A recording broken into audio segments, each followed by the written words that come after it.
মুসলমান পাড়ায় যদি তৃণমূল এসে বলে আমাদের ভোট দাও আমরা বিজেপির হাত থেকে বাঁচাবো, তৃণমূলের নেতাদের ডাকবে, ডেকে জিজ্ঞাসা করবে পরিষ্কার যে আচ্ছা আরএসএস বিজেপি তারা স্বাধীনতা সংগ্রামে অংশগ্রহণ করেনি, তাদেরকে তোমার মমতা ব্যানার্জি দেশপ্রেমিক বলেছিল কেন?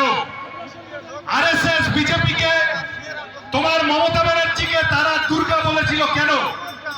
কেন বাজপেয়ী এর মন্ত্রিসভায় মমতা ব্যানার্জি মন্ত্রী হয়েছিল আরএসএস এর সাথে পুরনো রিস্তা, বচপন কা প্যার মেরা ভুল নেহি জানা রে, ভুল নেহি জানা, তাই তো?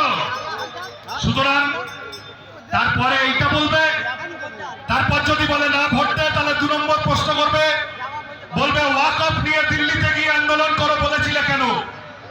কেন বলেছিলে?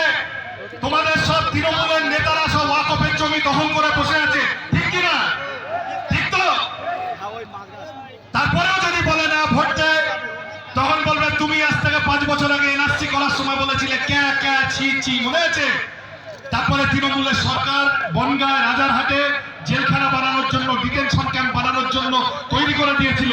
আর দেব, মিমি, নুসরত যত তৃণমূলের এমপি কেউ এনআরসির বিরুদ্ধে, সিএ এর বিরুদ্ধে পার্লামেন্টে ভোট দিতে যায়নি, বিজেপির হয়ে ব্যাটিং করেছিল। তারা কেন করেছে? তারপরে যদি বলে, তারপর বলবে আচ্ছা এইবারে কি হলো? ও বলে গেছে এই শামীমদা আছে, মামলা চলছে আমাদের এখানে।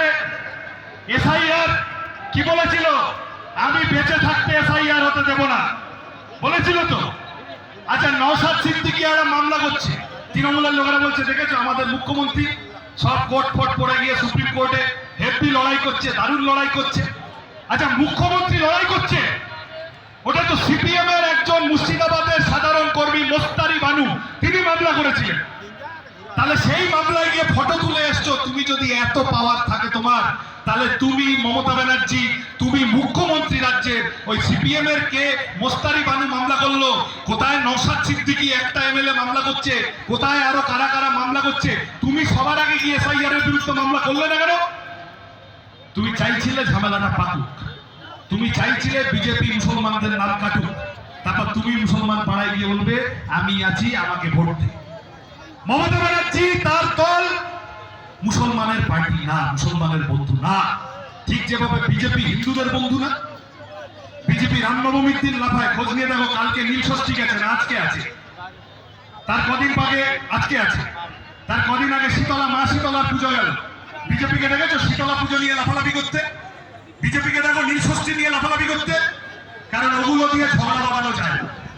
বিজেপি রামনবমীর দিন ডিজে বাজিয়ে ঝামেলা পাকাতে আসে, আর ভাত দেখায় ওরা হিন্দুদের পার্টি। ওই একই রকম ভাবে মমতা ব্যানার্জি তার দলবল মুসলমানের বাড়িতে গিয়ে বলে আমি মুসলমানের পার্টি, আর বাইরে এসে বলে দুধের গরু, যে গরু দুধ দেয় তার লাথি খেতে হবে, ঠিক তো? তাহলে এই মমতা ব্যানার্জির দল, এই যে 100 দিনের কাজের টাকা চুরি হয়েছে, এই মুসলমান ঘরের ছেলেপুলেগুলোর ক্ষতি হয়নি? এই যে ঘরের টাকা চুরি হয়েছে, মুসলমান ঘরের ছেলেপুলেগুলোর ক্ষতি হয়নি? এই যে হাজার হাজার সরকারি স্কুল বন্ধ হয়ে যাচ্ছে, হাই মাদ্রাসাগুলো বন্ধ হয়ে যাচ্ছে, মাদ্রাসা সার্ভিস কমিশনে এত গন্ডগোল, মুসলমান ঘরের ছেলেপুলের লেখাপড়ার ক্ষতি হয়নি? তাহলে এই যে এত এত ক্ষতি করছে, গরিব মানুষের পেটে লাথি পড়লে হিন্দু মুসলমান নির্বিশেষে সবার পেটে লাথি পড়ে। তো বিজেপি গ্যাসের দাম বাড়িয়েছে, তেলের দাম বাড়িয়েছে, তুমি মমতা ব্যানার্জি সরকার এখানে কারেন্টের দাম বাড়িয়ে দিয়েছো, খরচা বাড়িয়ে দিয়েছো, হিন্দু মুসলমান সবার পেটে লাথি মেরেছে না? তাহলে এই পেটে যারা লাথি মেরেছে তারা আসলে বড় লোকের দল, তারা আদানি আম্বানির দল। আদানি আম্বানির হয়ে কাজ করে, তোলাবাজি করে, চাঁদাবাজি করে, টাকা তোলে।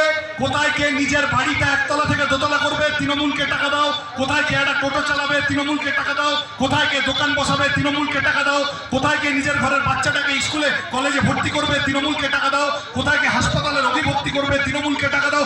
কেন দিতে যাবো তোদের এত টাকা? কেন দিতে যাবো? এই মমতা ব্যানার্জির দল দিয়ে হবে না। গরিব মানুষের, হিন্দু মুসলমান নির্বিশেষে কোনো লাভ হবে না, কোনো লাভ হবে না। বিজেপিকে তাড়াতে হবে। বিজেপি এখানে আছে, আমি আর অনেক কথা রিপিট হয়ে যাবে, পরের বক্তারা আছেন, নওশাদ বলে গেছে। বিজেপিকে বাংলায় ডেকে এনেছে তৃণমূল। খরা জমিতে জল দিয়ে লাঙল চালিয়ে বিজেপিকে বলেছে এবার ধানটা ফেলে দাও, তৃণমূল করেছে, মমতা ব্যানার্জির দল করেছে। সুতরাং এদেরকে একসাথে চেঁচে হবে, একসাথে চেঁচে ব্রাশ করতে হবে। লোকে বুঝে গেছে। হিন্দু পাড়ায় গিয়ে সব বলো বিজেপিতে যেও না, পদ্মফুল দেখতে ভালো হয়, পদ্মফুলের তলায় সাপ লুকিয়ে থাকে, ও দিয়ে লাভ নেই। একেবারে হাতে কাস্তে নিয়ে পদ্মফুল কেটে দাও, বড় ফুল কেটে দাও। আর মুসলমান পাড়ায় এসে তখন তৃণমূল বললে তোমরা সবাই মিলে একজোট হয়ে, তোমাদেরকেও বলছি, হিন্দু পাড়ায় গিয়ে তোমরাও বলো, বন্ধু বান্ধবদের বলো, শোন আমরা এইবারে মমতা ব্যানার্জির দলকে ভোট দেবো না, আমরা তৃণমূলকে ভোট দেবো না, আমরা সব লাল ঝান্ডায় আসবো, আমরা সব আইএসএফ এ আসবো, তোরাও ওই সব ছেড়ে ফেড়ে ওই সব বড় ফুল টড় ফুল ছেড়ে তোরাও সিপিএম এ ভোট দে, তোরাও আইএসএফ এ ভোট দে। একসাথে রুজি রুটির কথা, একসাথে কাজের কথা, একসাথে শিক্ষার কথা, একসাথে চাকরির কথা, একসাথে জীবন জীবিকার কথা, ফসলের দাম, ক্ষেত মজুরের রোজের টাকার কথা আমরা সবাই একসাথে বলবো। করতে হবে তো, বলতে হবে তো। এখানে প্রার্থীরা দাঁড়িয়েছে, পাথর প্রতিমায় সত্যরঞ্জন দাস, কাকদ্বীপে নারায়ণ দাস, এখানে কুলপিতে মালেক সাহেব। আর আমি সেই আগের দিন মিটিং এসেছিলাম, আজকে এই মিটিংটা আসছি। ছবি দেখে আমার ছেলেপুলে বলেছে আগের দিন তুমি দাদা রায়দিঘিতে মিটিং করতে এসে যে কথাটা বলেছিল ওইটা আরেকবার এখানে এসে বলেছিল। আমি বলেছিলাম রায়দিঘিতে আগেও ছিল সম্প্রীতি আর শান্তি, রায়দিঘিতে আগেও ছিল সম্প্রীতি আর শান্তি, তখন বাচ্চা ছিল সাম্য, তখন রাত জাগতো কান্তি, তাই তো? এখনো সবাই মিলেমিশে বেঁচে থাকাই কাম্য, এখনো সবাই মিলেমিশে বেঁচে থাকাই কাম্য। এখন বুড়ো হয়েছে কান্তি, কিন্তু রাত জাগছে সাম্য, তাই তো? তাহলে জেতাবেন তো সবাই মিলে এই চারটে প্রার্থীকে? একসাথে হবে তো? বাম, আইএসএফ, চাকরির খাম, রুজি রুটির কথা, এই কথাগুলো নিয়ে আগামী কদিন মিডিয়ার উপর ভরসা করবেন না। মিডিয়ার মধ্যে অনেক পয়সা খাওয়া লোক আছে, এই সামনে আছে, ওদের বসে খারাপ লাগবে, দুঃখ হবে, কিন্তু আমরা জানি, জেনেই বলছি। সুতরাং আপনারা আমাদের মিডিয়া, এই যে আমাদের প্রার্থীরা বললেন, তন্ময়দা বলেছেন, এরপরে স্বামীদা বলতে, ও দেখছি কানে বুঝে এসেছে, দেখছো কানে। আমি জিজ্ঞাসা করলাম কি চলছে, বলছে নাগরিকত্ব নিয়ে মামলা চলছে, এসআইআর ভোটার লিস্ট নিয়ে মামলা চলছে। এই গন্ডগোলটা পাকিয়েছিল তো বিজেপি। আমাদের এখানে ভোটার লিস্টে নাম তোলা না তোলা তো এক জিনিস। বিজেপি বললো ভোটার লিস্টে নাম তোলার সাথে নাগরিকত্বকে জুড়ে দিয়ে বললো আজকে ভোটার লিস্ট থেকে নাম বাদ দেবো, কালকে দেশ থেকে নাম বার করে দেবো। তারপর করতে গিয়ে দেখা গেল যত মুসলমান বাদ পড়েছে তার চেয়ে বেশি হিন্দু বাদ পড়ে গেছে। তখন বিজেপি কেস খেয়ে গেছে। তখন বিজেপি মমতা ব্যানার্জিকে ফোন করলো, বললো আমাদের আরেকটা চান্স দে। তখন মমতা ব্যানার্জি কোনো কারণ নেই, ওটা ইলেকশন কমিশনে গেলে সাল্টে যায়। বিকাশ রঞ্জন ভট্টাচার্য আছেন, আমাদের উকিলরা আছেন, সব মিলে মমতা ব্যানার্জি কোর্ট পড়ে চলে গেলেন সোজা সুপ্রিম কোর্টে, গিয়ে বললেন এমন একটা হার গোল তাল গোল গোলেমালে হরিবোল করলেন।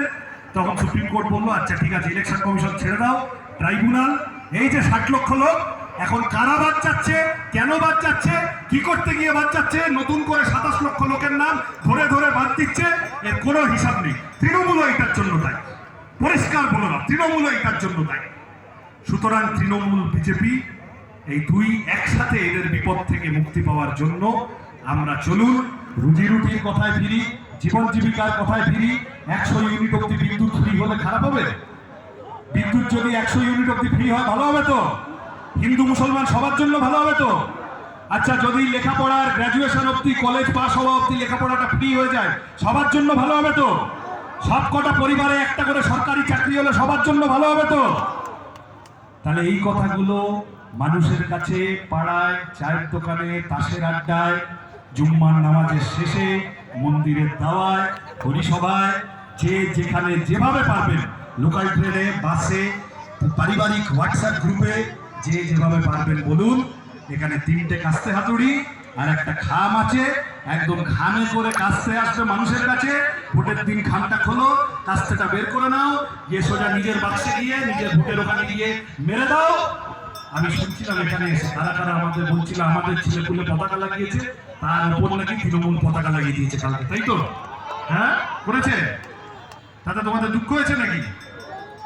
আমাদের পতাকার উপর যারা পতাকা লাগিয়েছে, আমি এভাবে বলি না কিন্তু বলতে বাধ্য হচ্ছি, মে মাসের 4 তারিখের পর তাদের দলটার ওপর লোকে মাটি দিয়ে দেবে।